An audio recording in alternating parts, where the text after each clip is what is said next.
کہ لوگ دین پر پروپیگنڈے کی بات لے کر نقصان پہنچانے کے حملے کا سوچیں اور ابو بکر کی جان میں سانس چلے، یہ دو باتیں نہیں ہو سکتی، یہ نہیں ہو سکتا۔ یا ینقص الدین وانا حی کا اور کیا معنی ہے؟ کہ میری نبضیں چلیں، میرا خون دوڑے، میرا دل دھڑکے، میرا دماغ چلے، میری سانس چلے، میری حیاتی برقرار ہو، اور حضور پاک کی دین کے خلاف سازشیں ہوں یا سازشیں ہوں گی، یا ابو بکر اس دھرتی پہ ہوگا، دو کام میں سے ایک کام ہوگا۔ اور یہ کہاں ہے؟ ابو بکر صدیق مدینہ طیبہ میں ہے۔ اور آپ کو پتہ ہے یمامہ کہاں ہے؟ کچھ لوگ سمجھتے ہیں یمامہ یمن کا علاقہ ہے، جی نہیں، سعودیہ کا علاقہ ہے۔ سعودیہ کا کیپٹل آف دا کنگڈم ریاض سے 90 اور 70 کلومیٹر کی مسافت بنتی ہے۔ یمامہ کی علاقہ کی بستی آج بھی وہاں موجود ہے، یہ ریاض کی بالکل قریبی علاقہ ہے، یہاں کے رہنے والے ہیں۔ اور اعلانات ہو گئے، اور یہ بے ایمان جو نبوت کا جھوٹا دعویٰ کر رہا ہے، اس نے بڑے بڑے ریلیف پیکیجز دیے ہوئے ہیں کہ آپ کو مسلمانوں کے نبی تو 5 نمازوں کی کہتے ہیں نا، میں نے اپنی نبوت میں اللہ سے 2 نمازیں بطور معجزہ ختم کروا لی ہیں، لہٰذا 3 پڑھنی پڑیں گی۔ اس طرح کے ریلیف پیکیجز اس نے بنائے ہوئے ہیں۔ اور صحابہ کرام میں ابو بکر صدیق کی ایک تقریر نے جوش کا یہ ایک روح پھونک دی، اور پیغمبر کے صحابہ کو اس کی طرف روانہ کر دیا گیا۔ جب جہاد شروع ہوا ہے اور اس سے لڑائی ہوئی ہے اور اس سے 2 ہاتھ ہوئے ہیں، ایک تفصیل ہے، میں ختم نبوت پر بات کر رہا ہوں۔ یمامہ کی اس دھرتی پر یہ بندہ فی النار ہوا ہے حضرت وحشی کے ہاتھوں رضی اللہ عنہ، یہ قتل ہوتا ہے۔ اسی لیے تو حضرت وحشی فرماتے تھے قتلت خیر الناس ثم قتلت شر الناس، کہ اگر امت میں ایک افضل شخص حضرت حمزہ اسد اللہ و اسد رسولی رضی اللہ عنہ، پیغمبر کے چچا جان، میری حالت کفر میں میرے ہاتھوں سے دنیا سے گئے ہیں، تو میرے مولا اب کفارہ قبول کر لے، اس دھرتی پر سب سے بے ایمان بندہ مسلمہ بھی میرے ہاتھوں سے گیا ہے۔ یہ قتل ہوا، سب کچھ ہوا، صحابہ کرام واپس پلٹے ہیں۔ آؤ میں کاؤنٹنگ پیش کرتا ہوں، شماریات میں آنا، ذرا حساب میں آنا، توجہ رکھنا۔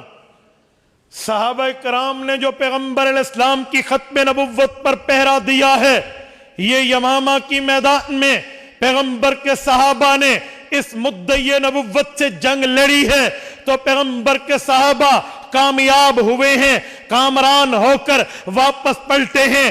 اگر شہداء کی تعداد دیکھیں، یہ جو حدیث سنائی جاتی ہے کہ جب قرآن کے 700 قاری شہید ہوئے تھے، تو سیدنا صدیق اکبر رضی اللہ عنہ کے دور میں یہ سوال پیدا ہو گیا تھا کہ اب دین کے تحفظ میں قرآن کریم کو جمع کیا جائے، ورنہ یوں قراء، ورنہ یوں حفاظ، ورنہ یوں قرآن کے صاحب دنیا سے جاتے رہیں گے، اگلی نسلوں تک قرآن کیسے پہنچے گا، اگلی امتوں تک، اگلی امت کے لوگوں تک قرآن کریم کیسے جائے گا؟ لہذا حفاظ کی کمیٹی بٹھاؤ، حضرت زید بن ثابت بیٹھے، حضرت ابی بیٹھے، حضرت علی بیٹھے، باقی صحابہ بیٹھے، خلفائے اربعہ کی قیادت و نگرانی میں یہ سب جمع ہوئے، قرآن کریم جمع ہوا، بین الضفتین، 2 گتوں کے درمیان جمع ہو کے آج آپ کے اور میرے پاس پیغمبر کا قرآن موجود ہے۔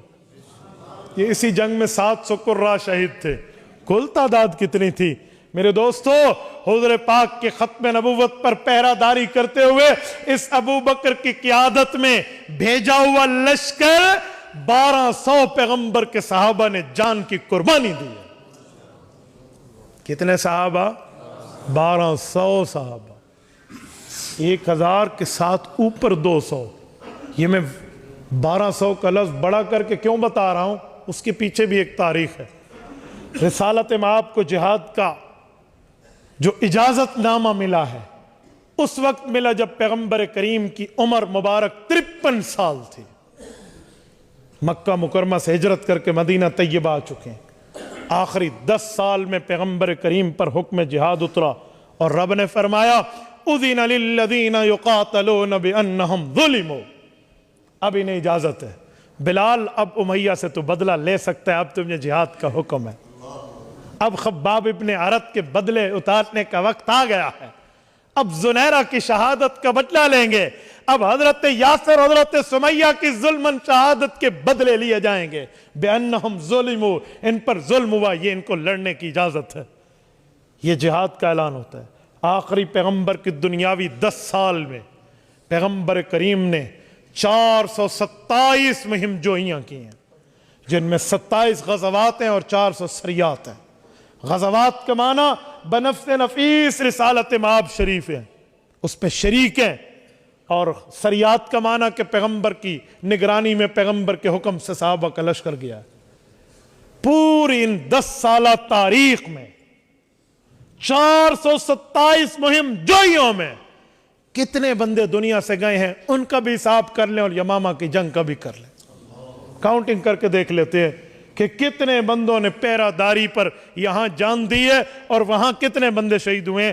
بدر سے لے کر تبوک تک آ جائیے اور سریہ میں بنو شہرہ تک آ جائیے، آخر تک آ جائیے، آپ دیکھ لیجئے کتنے ہیں، سب کچھ سمجھ آ جائے گا۔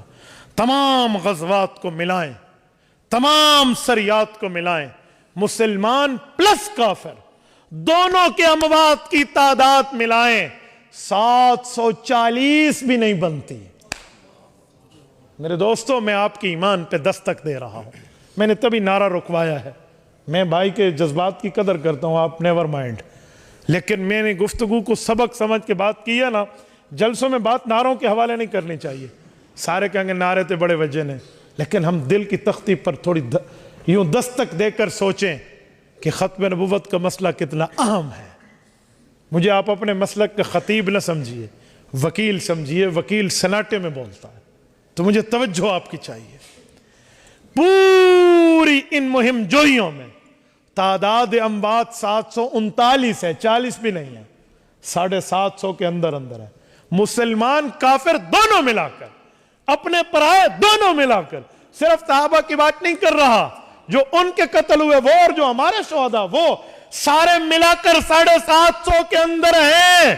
یہ پیغمبر کریم کا دور ہے، تمام جنگوں کی سمری، تمام جنگوں کا خلاصہ 750 بندوں کے اندر میں نبوی انقلاب دنیا پر ایک منصہ شہود پر رونما ہو چکا ہے۔ لیکن خلافت صدیق کا دور ہے، ابو بکر صدیق نرم ضرور ہے، ابو بکر صدیق کی نرمی مشہور ضرور ہے، لیکن اس شخص نے ایک ہی جنگ میں پیغمبر کی ختم نبوت پہ صرف صحابہ 1200 نچھاور کر دیے۔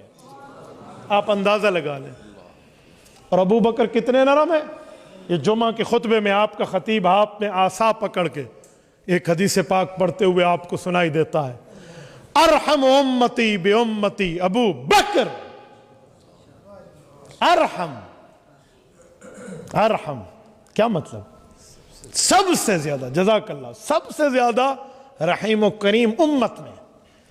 ارحم اس میں تفضیل ہے، سپرلیٹو ڈگری وائز ہے، اس سے بڑا لفظ نہیں ہے۔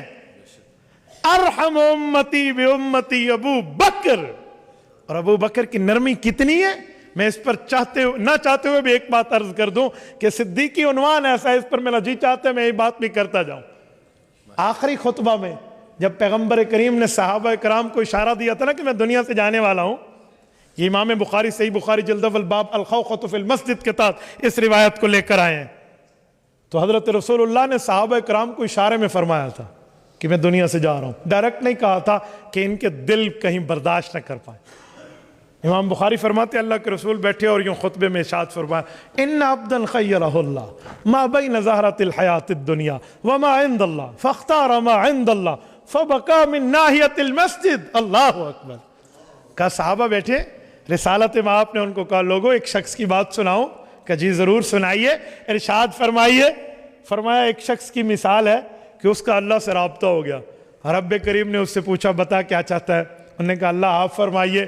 کہا اللہ نے کہ میرے بندے جب تک دنیا میں رہنا چاہتا ہے رہ، میں تجھے زندگی دیتا ہوں، اور جب میرے پاس آنا چاہے پھر میرے پاس آ جانا، تجھے اختیار ہے دنیا میں رہنا چاہے یا میرے پاس آئے، تیری مرضی، یہاں رنگینیوں میں رہے یا رفیق اعلیٰ میں آ۔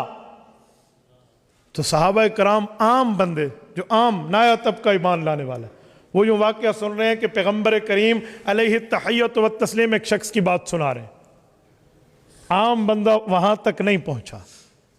تو صحابہ نے اشاروں میں گویا زبان حال سے پوچھا کہ یا رسول اللہ اس شخص نے اللہ کو کیا رپلائی دیا، کیا جواب دیا؟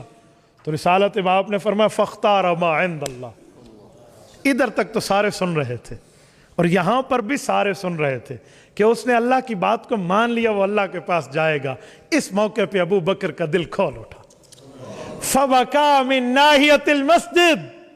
ابو بکر نے کونے سے برداشت تو بہت کیا کہ پی جاؤں، لیکن برداشت کے قابل نہ رہے. جب گلاس بھر جائے تو باہر بہنا بھی ہے نا، تو ابو بکر کے رونے کی آوازیں باہر نکلنا شروع.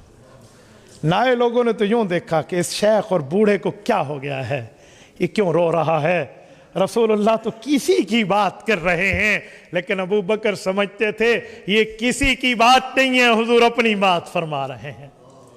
پوری سیاست اٹھائیے، بخاری، مسلم، ابو داؤد، ترمذی، نسائی، ابن ماجہ، بلکہ اس کے علاوہ متون حدیث اٹھائیے.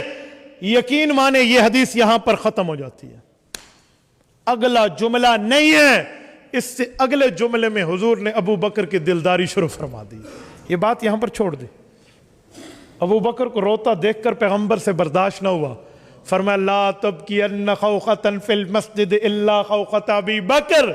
کہ میرے بعد ابو بکر کے گھر کا دروازہ میری طرح مسجد میں کھلا رہے گا، یعنی جیسے میں امامت کے لیے آتا ہوں پھر یہ امام بنے گا. یہ حدیث پاک سنانے کا ایک ہی مقصد ہے کہ یہ اتنا نرم ہے، ابھی خبر آئی نہیں ہے، ابھی معاملہ ہوا نہیں ہے، ابھی کوئی چیز واقع ہوئی نہیں ہے، رسول اللہ نے ابھی دنیا سے پردہ فرمایا نہیں ہے.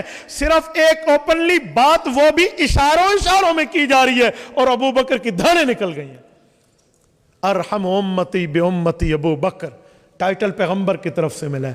یہ رحیم و کریم شخصیت بھی ختم نبوت پہ اتنے حساس ہے کہ 1200 صحابہ کرام کی شہادت کو لے کر بھی کہتے ہیں میں رسول اللہ کے سامنے سرخرو ہو گیا.